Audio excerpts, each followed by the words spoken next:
Cybersecurity, a management imperative. What if terrorists could bring down your business with a cyber attack? Cybersecurity risks are increasing at an alarming exponential rate. The frequency, sophistication, and severity of today's cyber attacks can be attributed not only to a thriving domestic hacker community but also to overseas hackers. This international attack often originate in Asia, Europe, and the Middle East. Some seek to extort money from U.S. businesses. In other cases, a desire to harm U.S. political, economic, or military interests motivates the attack. Managing this unprecedented threat to the enterprise has become a vital risk management concern that has captured the attention of the board of directors at many corporations.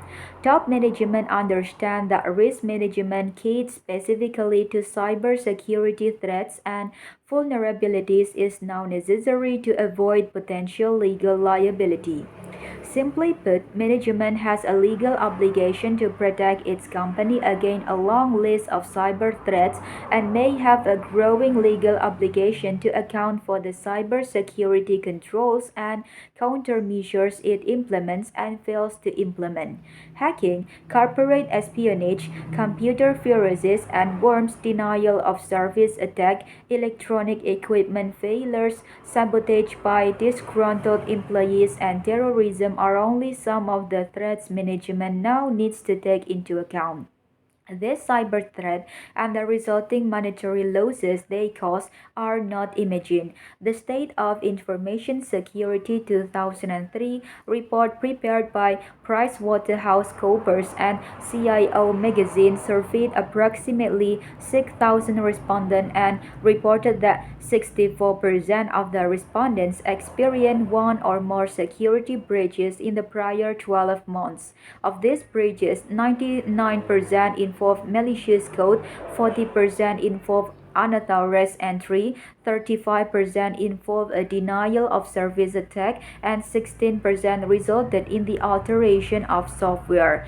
Businessweek recently reported that 67% of senior tech executives said their organization had suffered a security breach in the past 12 months, but only 41% of those incidents were reported to authorities. The Slammer, Blaster, and Sobek families of worms, which paralyzed the Internet in 2003, are estimated to have caused $12 to $13 billion in damage. Yet, unlike traditional crimes, cyber attacks often go unpunished. The ubiquity and anonymity of the Internet ensures that many attackers are never identified, let alone prosecuted or forced to pay restitution.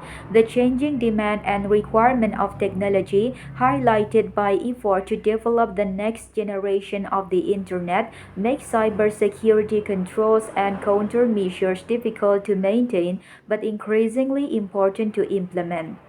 Failure to prevent or respond to a cybersecurity breach can result in legal liability to the enterprise.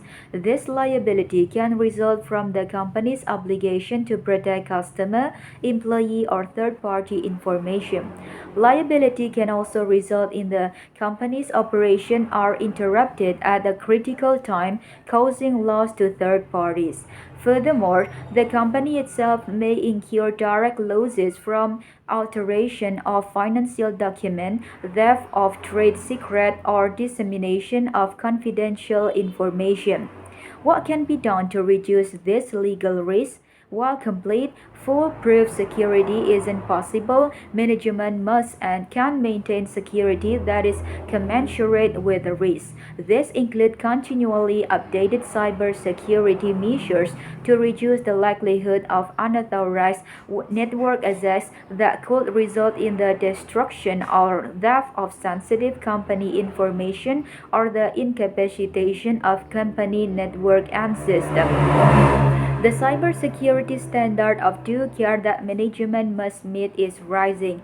Plaintiffs seeking to recover damage for a company's failure to prevent or mitigate a cyber attack will almost certainly use this increasingly higher standard to demonstrate a company's failure to achieve minimum care.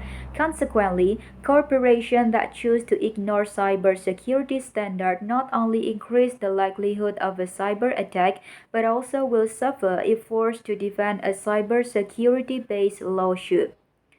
Piper Rudnick continued its Homeland Security Roundtable Luncheon series in the fourth quarter of 2003 with two dynamic speakers. On October 8, 2003, Piper Rudnick hosted a luncheon featuring special guest and speaker Nuala O'Connor Kelly, Chief Privacy Officer for the Department of Homeland Security (DHS). Ms. O'Connor Kelly is responsible for overseeing privacy policy development and enforcement across all the department's action. She is at the center of the domestic and international privacy debate for DHS. During the luncheon, Ms. O'Connor Kelly mentioned five goals of her office: assess the privacy impact of new technologies, act as arbiter of Privacy Act requirements, take on omnibus role of ensuring that the use of technology is within the framework of fair information practices, evaluate all legislative and regulatory proposals, and provide a report to Congress on specific issues. Ms. O'Connor Kelly also described DHS priorities, which are to embed privacy into the culture and structure of the organization, leverage the quality and efficiency of technology from the private sector, and conduct internal training and outreach, balancing transparency with the need of national security. Ms. O'Connor Kelly discussed the important and intricate issues raised by international privacy consideration, addressing airline passenger screening and the status of screening negotiation with European governments. She noted that progress is being made and that a consensus isn't far off. She said that some of the biggest issues that remain unresolved concern access and redress, data retention, and onward transfer.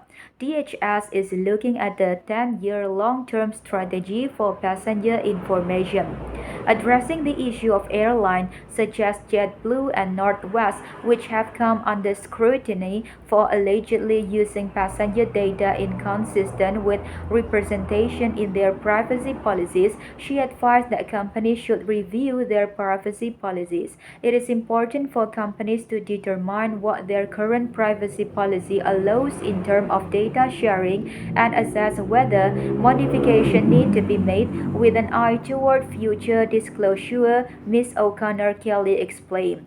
On December 3, 2003, Piper Rudnick hosted a luncheon with John C. Cannon, Staff Director for the U.S. House of Representatives Select Committee on Homeland Security.